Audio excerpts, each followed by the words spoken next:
નમસ્કાર દર્શક મિત્રો, એચડી ન્યૂઝમાં આપનું હાર્દિક સ્વાગત છે। હું છું આપની સાથે આરડી વાઘેલા। જોઈએ આજના મુખ્ય સમાચાર। અંકલેશ્વરના ગળખોડ પાટિયાથી અંડાળાને જોડતા અતિ બિસ્માર માર્ગને લઈ રિક્ષા ચાલકોએ રસ્તા પર બેસી વિરોધ નોંધાવ્યો। અંકલેશ્વરના ગળખોડ પાટિયાથી અંડાળાને જોડતો માર્ગ અતિ બિસ્માર હાલતમાં થઈ જતા રિક્ષા ચાલકોએ રસ્તા પર બેસી વિરોધ નોંધાવ્યો હતો અને માર્ગના તાત્કાલિક સમારકામની માંગ કરી હતી। અંકલેશ્વરના ગળખોડ પાટિયાથી અંડાળાને જોડતો મુખ્ય માર્ગ હાલ અત્યંત બિસ્માર હાલતમાં હોવાથી વાહન ચાલકો ભારે હાલાકીનો સામનો કરી રહ્યા છે। રસ્તા પર પડેલા ખાડા અને માર્ગની બાજુમાં ગટર માટે કરવામાં આવેલા ખોદકામના કારણે અવરજવર વધુ મુશ્કેલ બની છે। માર્ગની બિસ્માર સ્થિતિને લઈને રિક્ષા ચાલકોમાં પણ ભારે રોષ જોવા મળી રહ્યો છે। તંત્રનું ધ્યાન દોરવા માટે રિક્ષા ચાલકોએ માર્ગની બાજુમાં ગટર માટે ખોદવામાં આવેલા ખાડામાં બેસીને અનોખી રીતે વિરોધ નોંધાવ્યો હતો। સ્થાનિકોના જણાવ્યા મુજબ વરસાદી માહોલમાં માર્ગની સ્થિતિ વધુ ખરાબ બની રહી છે અને વાહન ચાલકો માટે અકસ્માત જોખમ પણ વધ્યું છે। ગળખોડ પાટિયાથી અંડાળા તરફનો માર્ગ મહત્વપૂર્ણ હોવાથી મોટી સંખ્યામાં વાહનોની અવરજવર રહે છે।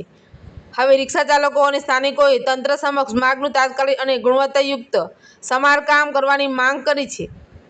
એચડી ન્યૂઝ સાથે રિપોર્ટ જયેશ પ્રજાપતિ, અંકલેશ્વર।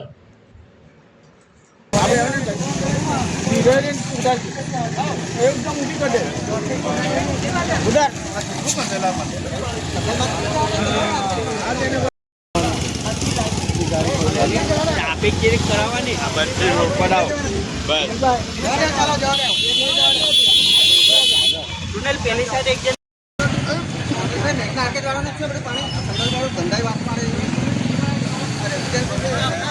પાણી ગંધારું છે યાર।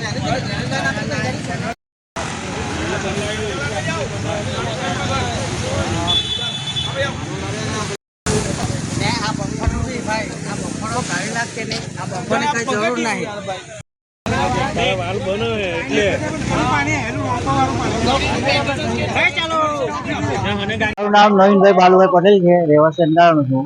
આજે 32 વર્ષથી હાકુજ પહેલી વાર આવો રોડ જોયો મેં। આજે વર્ષો થઈ ગયા, એનું કોઈ નિરાકરણ જ નથી આવતો। ભલભલા નેતા જાય, પ્રમુખો જાય તો કોઈને કંઈ પડેલી નથી। હવે રિક્ષાવાળા બિચારા શું કરવાના? રોજનો ખર્ચો એટલો આવે, એક તો ધંધો થતો નથી ને કોઈ કરવા રાજી નથી। આજે આજુબાજુ ગટર લાઈનો ખોલેલી છે, એનું કોઈ નિરાકરણ નથી। બસ મારે આ ગટર લાઈન થયા 15-20 દિવસ થઈ ગયા, તો એનું કોઈ નિરાકરણ નથી। હવે એના માટે પૂરી ચીજ નથી ખબર। આ પાણી બી આજકાલ કેટલા દિવસ થયા, તો એનું કોઈ એ જ નથી, કોઈ જોવા નથી આવતું કે કોઈ કહેવા નથી આવતું। હવે એનું કરવું, રિક્ષાવાળાનું કોઈ ચાલતું નથી, રિક્ષાવાળાનું કોઈ માનતું નથી, બરાબર। બસ આટલા આપણું કહેવું છે ભાઈ।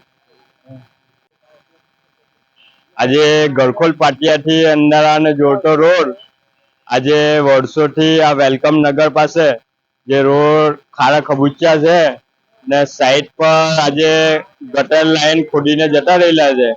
આજે જે જિલ્લામાં લાગતો હોય કે તાલુકામાં જે આ રોડ લાગતો હોય, વહેલી તકે અમારી એક જ માંગ છે કે આરસીસી રોડ બનાવી આપો કે પછી બ્લોક બનાવી આપો।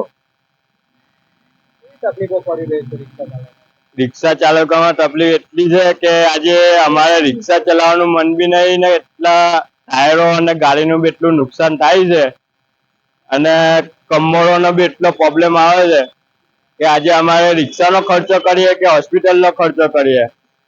આજે ખાડા એટલા વધી ગયેલા છે ને બાજુમાં આજે મોતના કુવા ખોદીને જતા રહેલા છે।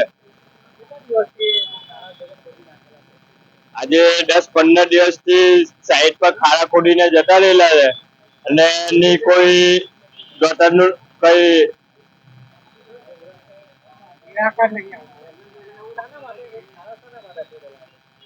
હવે શાના માટે ખાડા ખોદી ગયા એનું તો અમને કોઈ ખબર નહીં કે ગટર માટે ખોદી ગયા કે આજે અમારા રિક્ષા ચાલકના મોતના કુવા માટે ખોદી ગયેલા છે, અમને એનું કોઈ ખબર છે નથી। અમારે તો એક જ માંગ છે કે વહેલી તકે આને નિરાકરણ લાવે ને રોડ રસ્તા સુધારી આપો ખાલી।